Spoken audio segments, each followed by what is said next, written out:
The Tom Woods Show, episode 746.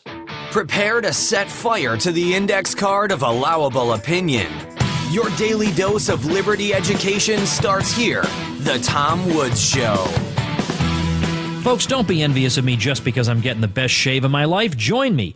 Get your free trial set from Harry's. That's a razor, 5-blade cartridge, and shaving gel. Plus, they're tossing in a post-shave balm. And all you got to do is pay 3 smackers for shipping. So head over to harrys.com. That's HARRYS.com and enter code WOODS. Hello, everybody. Tom Woods here, and I think you know what this episode is all about. Of course, it's another post-debate commentary. You haven't had one of these in months and months now, but Lew Rockwell is here for the traditional post-debate discussion. Of course, you know Lew is the founder and chairman of the Mises Institute at Mises.org, MISES.org, one of the greatest websites in the history of the world. This alone makes him one of the world's great benefactors for all good folks out there.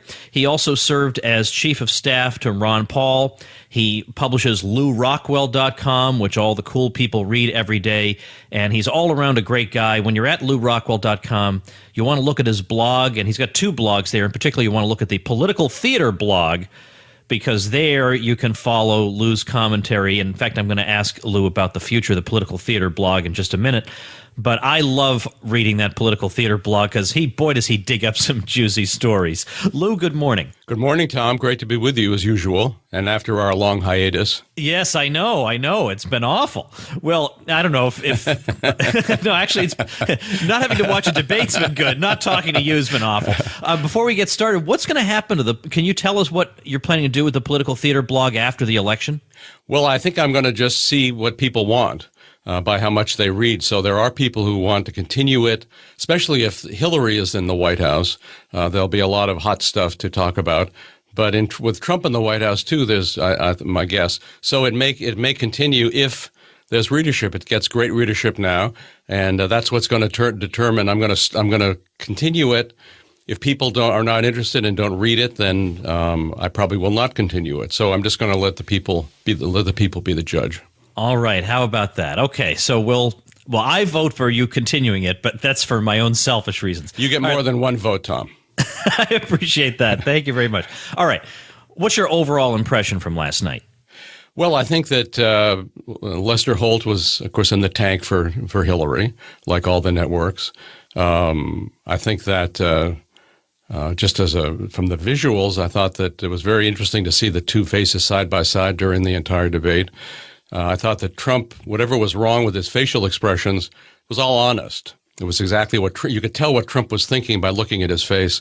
Hillary was entirely phony. I mean, not only what did they do to her while she's been away? Botox, or has it some kind of Hollywood trick where they get rid of all her wrinkles and her jowls and her pouches and so forth? Or is it just super duper pancake makeup from outer space? I mean, something happened, and she looks like a younger Cruella de Vil. She had a nice hairdo, and she pretended to be ha ha ha ha ha, laughing the whole time. Yes, isn't this funny? And that, of course, was phony because she would have, like Glenn Beck, she would have loved to stab Trump if she'd gotten the chance, and she certainly has killed a lot of people in her life. So I guess that she must get a charge out of that. So there was that. I think that she did a better job of sort of in the traditional sense, and this was her 40th debate of this sort, Trump's first. On the other hand, Trump, he did nowhere near as well as he could have. I think that he didn't go after her about the Clinton Foundation when she's going on and on, for example, about all the world leaders she saw and the travel she took, and he could have said, how many of them bribed you through the Clinton Foundation? Yeah, right. And he talked very little about the emails. He didn't talk about all the things wrong with her. And of course, he said that he didn't bring up personal stuff. He could have said, when she's talking about he's mean to women, why didn't he say something like, Hillary, we have to look at your record of attacking the women your husband had victimized again and again and again. That's all. I mean, he didn't have to bring up details. That would have been enough. It would have knocked her off. She was pretty much on topic the whole time. I think that would have knocked her off. Since Lester Holt was never going to ask anything like that. What happened? I don't think any Trump voters changed their minds. I don't think any Hillary voters changed their mind. But if you were paying attention to her, how shall I say this? Trump just seems more of a human being. She's more of a robot, and a very nasty robot. And I think I wish he talked about how, of course, he would renounce a first strike. But I think we all understand that she's the one most likely to start a nuclear war. She's going on and on about Russia and espionage. He should have said, you leaked far more national security things in your emails. And as to, and I thought at the very end when he was asked if he would support her if she won, would he accept the results? I think he should have said, well, I think, of course, if the Electoral College votes that way or if it's a tie, the House of Representatives, yes, I would accept those results. But if the election had been rigged, if exactly as Mrs. Clinton did to Bernie Sanders and stole the nomination from him, the state of California and other places, as clearly revealed in the leaks from the DNC, and I urge everybody to look at those leaks, even though Mrs. Clinton doesn't want you to, and I think he should have, when she was going after him about he hates women and so forth, I guess he couldn't have said this, but what I would have loved him to have said was, I know it's the first rule of feminism that don't you dare ever treat a woman any differently than a man. By the way, but don't ever criticize a woman. So, he said plenty of guys are fat and ugly and so forth, and that's his style. Nobody cares. So when he says it about Rosie O'Donnell, it's supposed to be a hate crime of gargantuan proportions. I also think he should have come back at her when she called every single white American a racist. I mean, so in other words, everything that's wrong with many aspects of the country, it's the white man's fault, the straight white man, of course. So that's he has been the one guy to talk against political correctness. I wish he'd done that. So I think this was the first one. There are two more to go.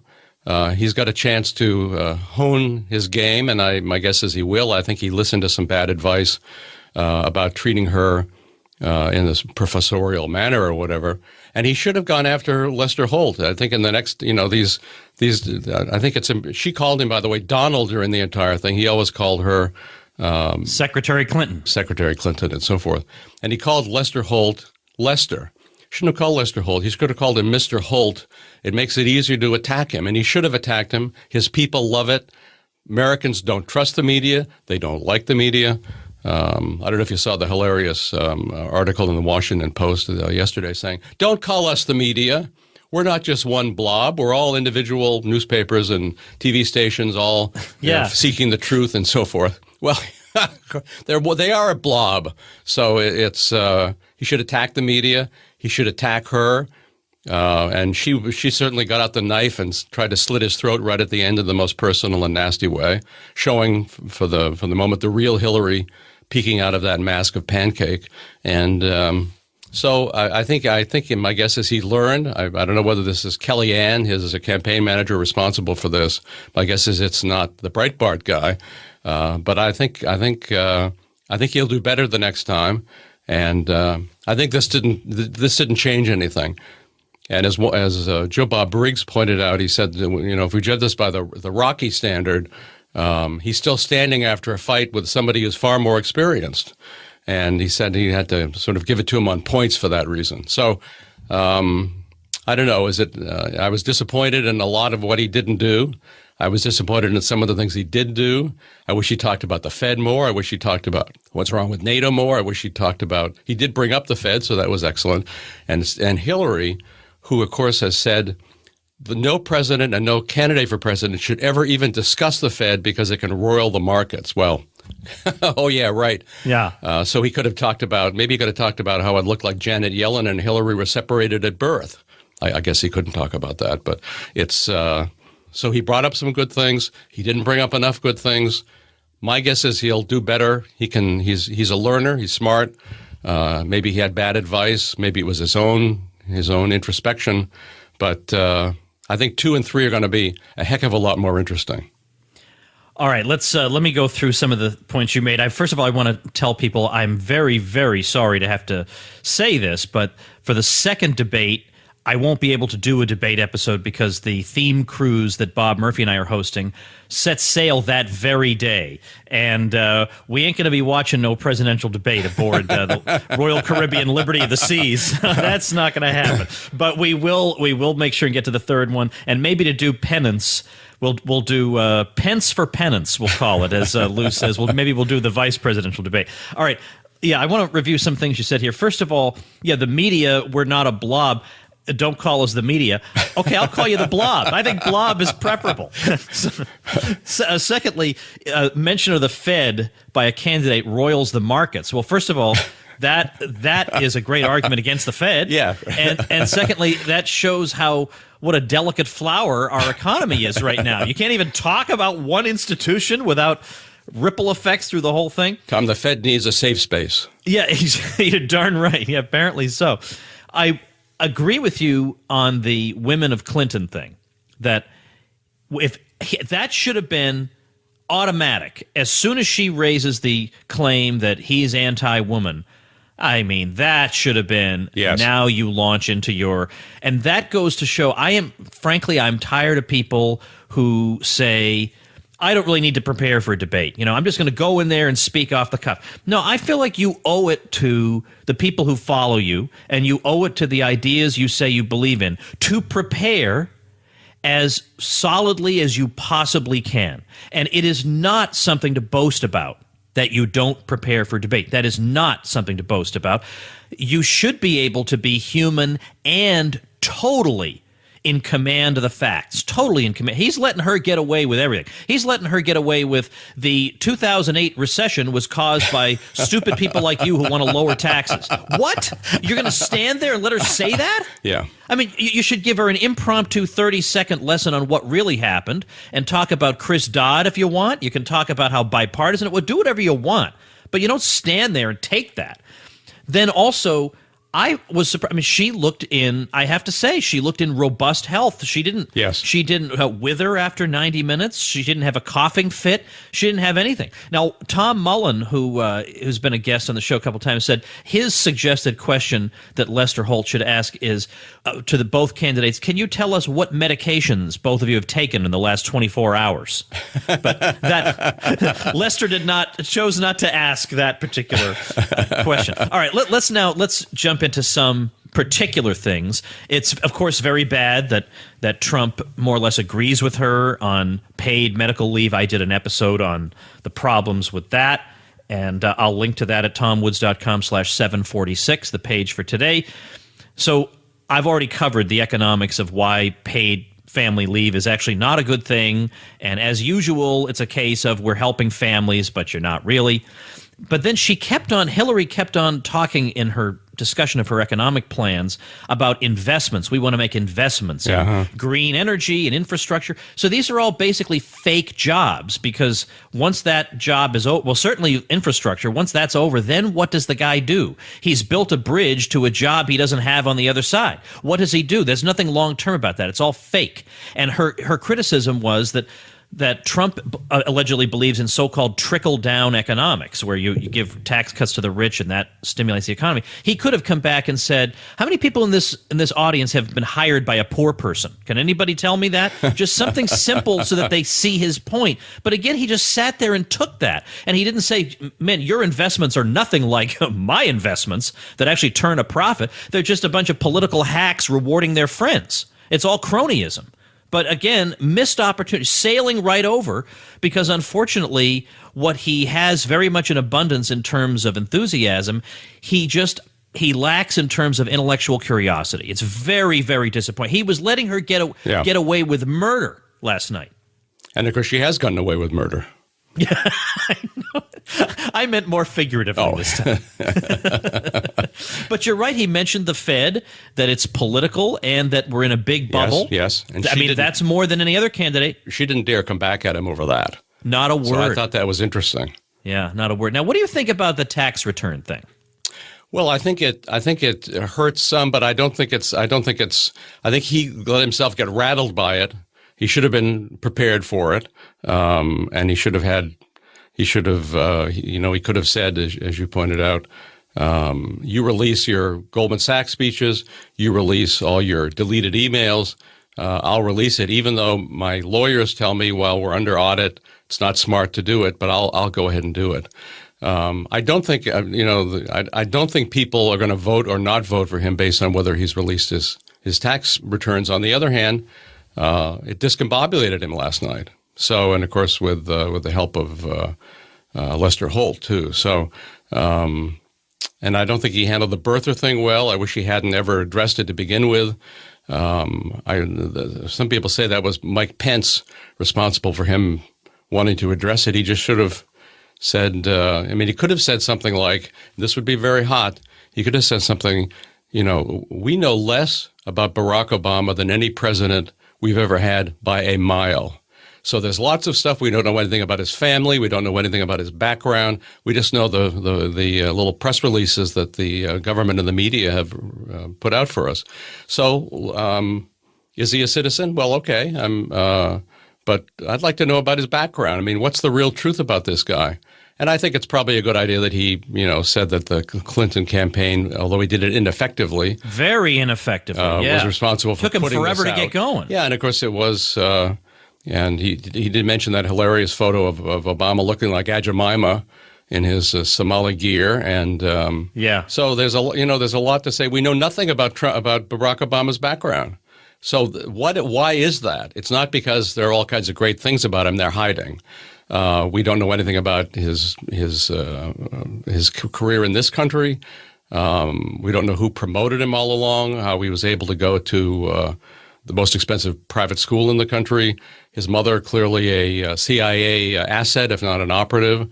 There's a lot. Obama comes from a very suspicious background, very suspicious, and that's why it's not covered. So I guess he should have gone on the attack. He should have said, you're calling on me to release my tax returns. How about releasing everything about Mr. Obama's background, which you people have so successfully hidden? Obama is not a popular guy. Anybody who loves Obama, how shall I put this, is never voting for Donald Trump. So I think, of course, he'd be called a racist and all that, but he's called that anyway. So I wish he had gone after that. He shouldn't have let her get away with it. He should have talked about, when he talked about it wasn't the Russians, he should have said, a lot of people think it was the poor guy who was mysteriously murdered, the insider at the DNC who actually was responsible for the leak. But you'll notice that Mrs. Clinton talks all the time about the Ruskies did it. It's like the Cold War a monster coming out of the swamp. It's like something from the 50s, her very dangerous rhetoric on all of this. But she doesn't want you to look at what was in these leaks. It's how the DNC operates, the corruption, and the theft of the Bernie Sanders nomination, or certainly of the theft of Bernie doing much, much better than he was alleged to have done. So she's going to, and at the end he should have said if the election was clearly rigged, yes, I'll support her, but there's nothing wrong with investigating what happened and in talking about it. And I'm just not going to sit down and salute her if I feel that she and her cohorts have stolen the election. She's stolen elections in the past. We have to wait and see. And the whole idea about whether, I support her or not. Question is, did the American people actually support her? And my guess is no, they won't have supported her if you people in the media and the government all claim she won. Yeah, I mean, he did mention Bernie Sanders briefly. I think he could have stuck the knife in a bit more on that.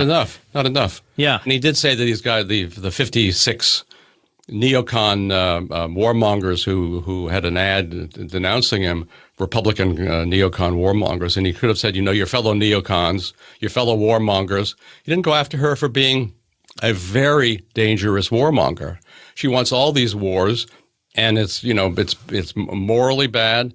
It's dangerous for the whole world. It's bad for the economy. So he didn't do what he ought to. He didn't do what he ought to have done. I won't say he didn't do what he had to have done, because I think he's got time in the subsequent debates. On the other hand, will as many people be watching this? I don't know. I did notice, for example, in the Drudge poll afterwards that he won, of course, with Drudge, that seems to be many fewer people voted in this that had voted in the primaries. And my guess is when we see the stats on the viewership, we'll see that a lot of people tuned out of this. I think relatively few people watched the whole 90 minutes. Tom, there were points at which, if I hadn't been doing the show with you this morning, I wouldn't have watched the whole thing. No, of course, no, neither would I. A lot of it was very boring and stupid, and of course the audience was packed for her, as they were not supposed to cheer and applaud her, but of course they did, and I don't believe for a minute that was a happenstance. Right. So I did. On the poll question, I did enjoy the ABC.com poll that showed that Trump won, Gary Johnson came in second, Jill Stein third, and Hillary fourth. Oh, so that okay. That's my favorite poll. Yeah, that's a pretty good poll. I remember. Normally I don't disclose the contents of emails people send me, particularly you. But last night we were confirming about today and the time that we were going to do it, and then you came back with so boring. I thought, okay, that's Lew's opinion as well, so I'm allowed to think that. All right, let's just pause for a quick message from our sponsor. Folks, reviewing the demographic statistics for the Tom Woods Show reminds me that I have an awful lot of men listening to this show. I'll just leave it at that. And I'm willing to bet a lot of you men are shavers. And if you're like me, you want to have a nice close shave, but for some reason, you just can't get the blade to work the way it works for other people. They have this smooth shave, and they look like they've got a baby's bottom for a face, and you've got a face that's all hacked up and bloody, and you look like you're in an axe murderer movie. Well, that does not happen for me anymore since I started using Harry's. Closest and most comfortable shave I've ever gotten. I don't have to use electric anymore. Now, here's a great chance for you to have the same experience I did. Harry's will send you their popular free trial set, which comes with a razor, a 5-blade cartridge, and shaving gel, and all you gotta do is pay 3 smackers for shipping. Plus, enter code WOODS at checkout, and they'll throw in a post-shave balm for free. So how about that? You get the razor, the 5-blade cartridge, the shaving gel, and you enter code WOODS, and you get the post-shave balm for free. Head on over to harrys.com to grab this deal. That's HARRYS, harrys.com, and use code WOODS. All right, Lew, there was a section of the debate on race, and again, I thought Trump was a bit weak here. Now, as you said, he should have responded to Hillary's thing about, look, we all judge people, and we're all racists, and so on. He should have said, look, folks, if there are a lot of you in America who feel like you haven't yet been hectored enough by people who call you a racist, then she's your candidate. If you want 4 years of that, then you got it. And I thought he could have said, ladies and gentlemen, she just called every person in America one of the deplorables. Yeah. I mean, jump at an opportunity like this. Yeah. So, I mean, she's handing the stuff to him on a silver platter. And so I tweeted out a few things about what a disappointing debate performance it was. And I had all these Trump people, but I mean like right-wing, like alt-right Trump people who are smart enough to know better, telling me what a traitor to America I am by pointing out that he should be crushing Hillary more than he is. I'm sorry, that doesn't make any sense. He didn't crush her at all, unfortunately. Yeah, exactly. That's the problem. I mean, why can't you say that? Should have wiped the smirk off her face. Yeah, totally. And he could have. Yeah, you totally could. And for heaven's sake, I don't know if Roger Stone, at the very least, who's not ideologically a libertarian, but he knows what works. Why is he not coaching him? Why is he not preparing him for this stuff? If that's probably the best guy in his orbit for something like this. Well, you're right. No, Roger's the man. Yeah, so he should have been doing this. He has to be on the attack. Yes, he has to be careful because she's a member of an official victim group, but he should have attacked her. Everybody hates her. I think even a lot of the people who are for her hate her. Yeah. Even though they don't like her. I mean, and we needed a little bit more of the real Hillary. If the folks remember when she was recorded cackling like a witch, stirring the pot about the murder of Gaddafi, the horrendous torture murder of Gaddafi. Yeah. And this is Hillary. And we know that there's the famous Clinton corpse list of all the people who've died mysteriously and unexpectedly after opposing the Clintons or preparing to tell the truth about the Clintons. This is a very nasty bunch. I was going to call her like a mafia leader, but I don't want to criticize the mafia. She's a government leader. I mean, she's a killer. She's a monster. She's a witch. And You got to expose that, and again, wipe that smarmy smirk off her face. When the subject turned to race relations and inner cities, Trump, it took him forever to get there again, but he finally he said, politicians have failed these places. Politicians. Of course, what he should have been saying, because since he's running as a Republican, is Democrats. Yes. Now, those people probably are not going to vote for him, people living in those cities, chances are, because they generally don't vote Republican. But if he could have just said, look, just look at your life, look around you, and this is the fruit of 50 years of Democrats governing you. Is your life so great right now that you would say, I can't possibly risk this? Look at what they've done to you. Look at the squalor you live in. You're telling me you're not willing to roll the dice one time after what these people have done to you? Hillary, you have no excuse. You look at these cities. Who's been in charge of these cities? Not Republicans. What possible excuse could you have for this? And again, nothing. Yes. Nothing. He has nothing like that. So again, for people who say, oh, Woods, how dare you be critical of Trump? He's the great savior of America. But he would be an actual savior of America if he would actually say some true things when push comes, especially when she was saying, how can Donald be so down on the black community? Why, they've got the black churches and black businesses. And I would have been curious. And of course, he couldn't have said something this hot, but, Hillary, name me one that you're going to move into. Because I'll help you move. I'll get you I'll get you a moving van. Tell me which one you're going to move into, because they're all so wonderful after 50 years of Democratic rule. I bet you'll be moving in next week, given all the vibrancy that's there. Now, of course, he can't say it quite that way, but you can say something edgy. Well, you could say that's certainly why you live in a walled house in Chappaqua. Yeah, right. Exactly. All Instead, white Chappaqua. He allows her to get away with murder even on that. And for that matter, Obama's moving to an all-white gated community in Southern California after he gets out of the right. He's not moving back to the south side of Chicago. He never lived in the south side of Chicago, but yeah. How about? No, I think you have to. I think I mean, and of course, you're exactly right. Democrats have run all these places and run them into the ground. So, Donald, you've got two more chances. You better take advantage of them. Tom is exactly right. Get Roger Stone in there to spend a couple days with you and prep you for cutting her off at the knees. And you can do it without having people say, "Oh my gosh, he criticized a woman. How dare he do that?" Or or he criticized a black moderator. He was, Lester Holt was clearly on the Hillary team. There are even some people who think, and I mean people who might be in the know. I can't say any more than that. That there's some people feel that even she wasn't necessarily knew the questions in advance, but she sort of knew how things were going to go in advance. And people, if she's going to be the president, you have every reason to try to curry favor with her. So did Holt or did somebody else in NBC do that? It's very possible. But again, you're right. She prepared heavily for this. This is the 40th such debate she's done. And in this, she knows what she's doing, but she is so vulnerable. Donald, replay what Tom has said in this interview. Listen to what he's saying. She's very vulnerable, but you have to take her down.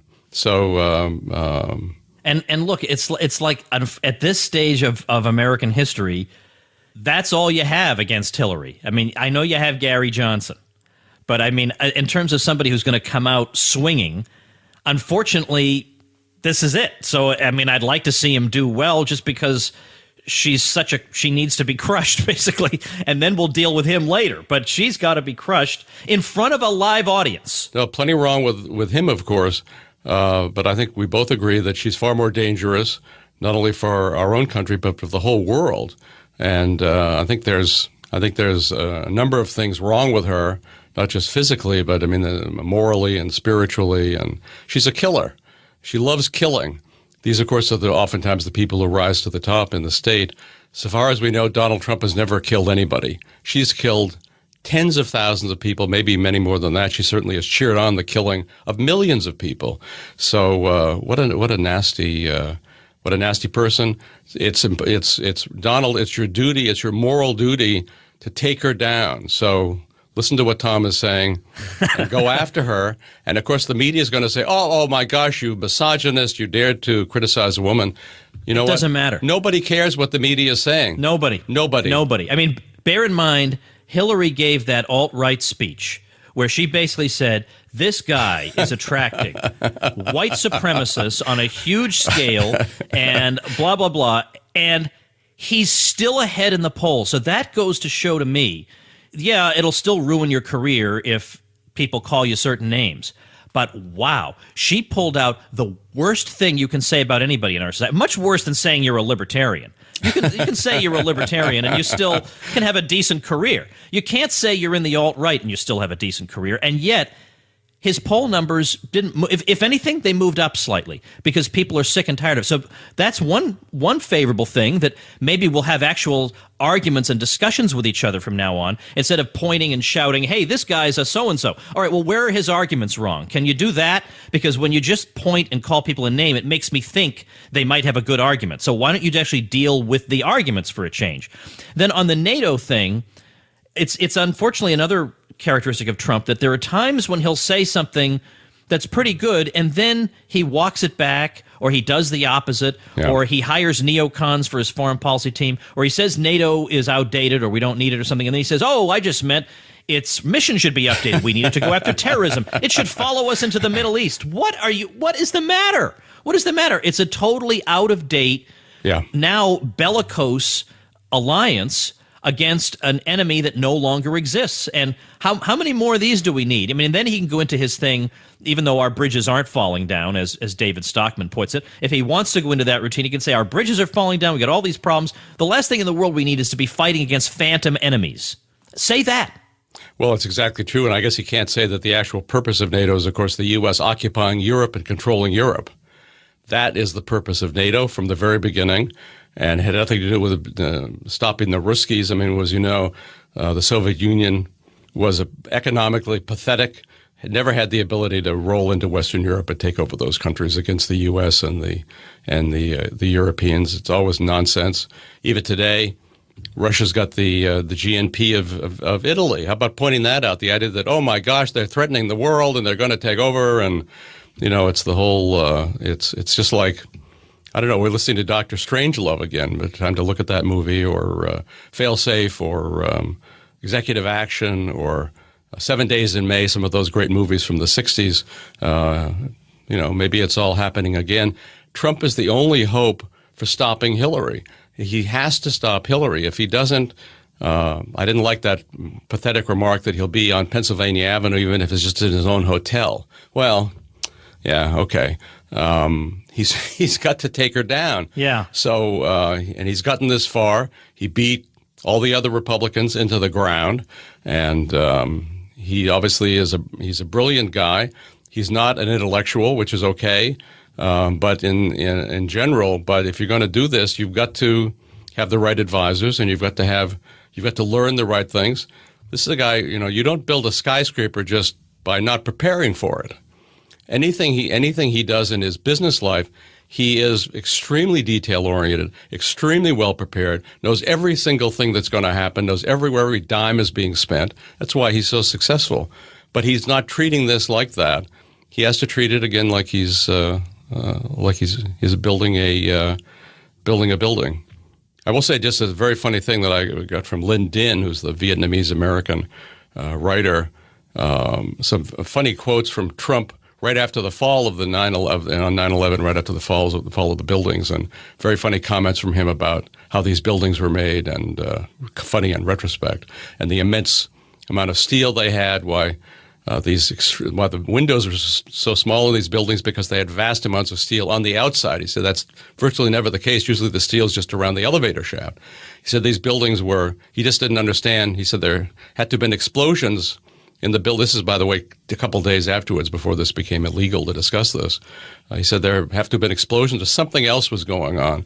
He said there's no way a plane could even get into the building through the steel structure of these buildings. So it's just from an expert in building skyscrapers talking about these buildings. This has never been. I don't believe he's ever discussed this again. Very, very interesting. I'll put that on the Political Theater blog today. His comments. to get into something even more politically incorrect, Tom. Yeah. If you can stand it. Yeah, I can more or less stand it.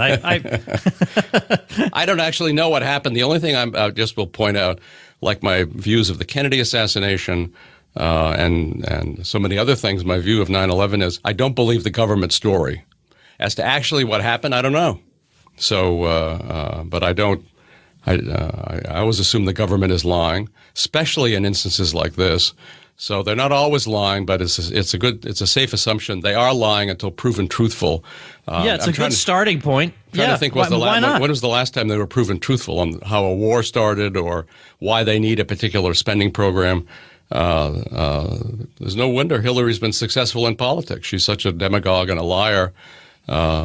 She's got to be stopped, Donald.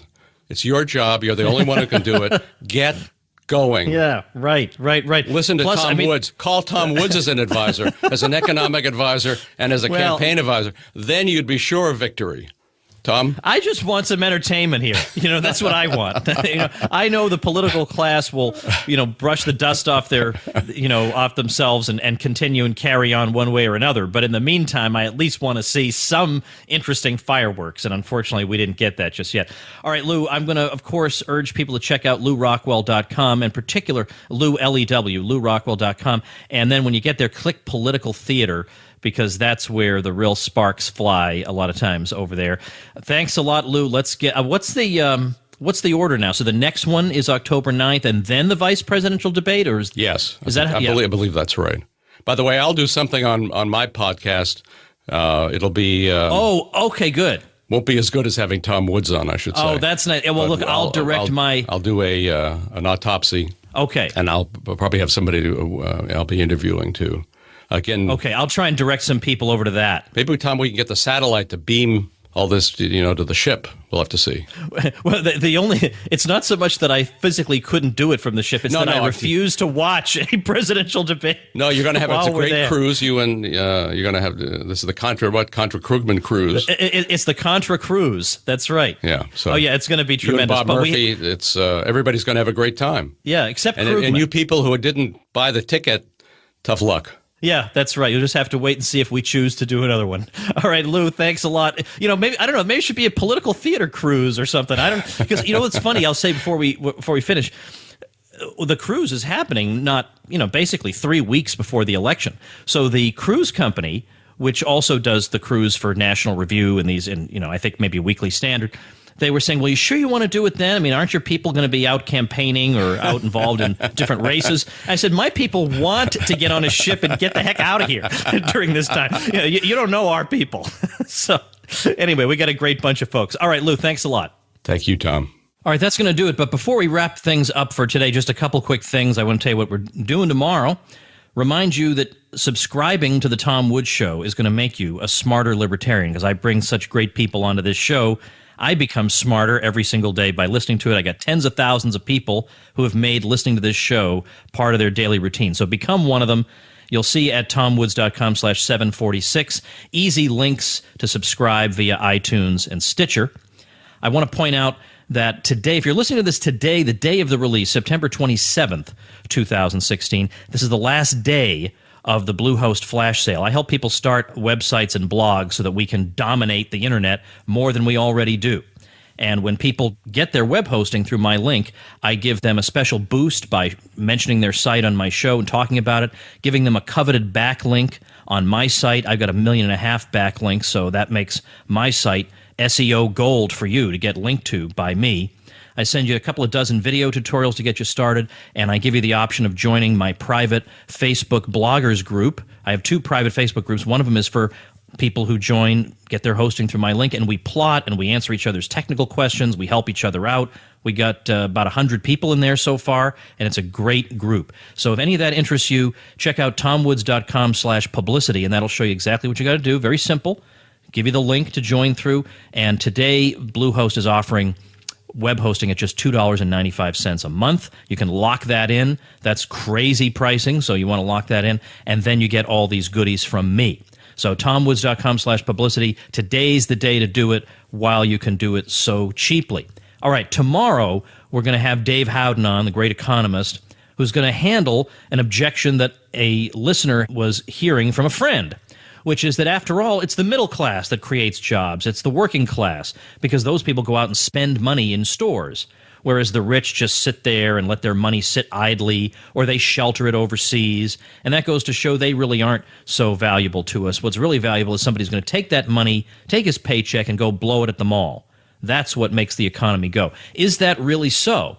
We're going to look at that tomorrow here on the show. Then finally, this week, I am finally releasing yet another of my free ebooks. This one is going to be called Education Without the State, and I'll tell you exactly how to get it. Take you 2 seconds to get it, and it's going to give you a lot of ammunition, help you understand that question better. So a lot of reasons to keep on listening. Thanks so much. See you tomorrow. Become a smarter libertarian in just 30 minutes a day. Visit TomWoods.com to subscribe to the show for free, and we'll see you next time.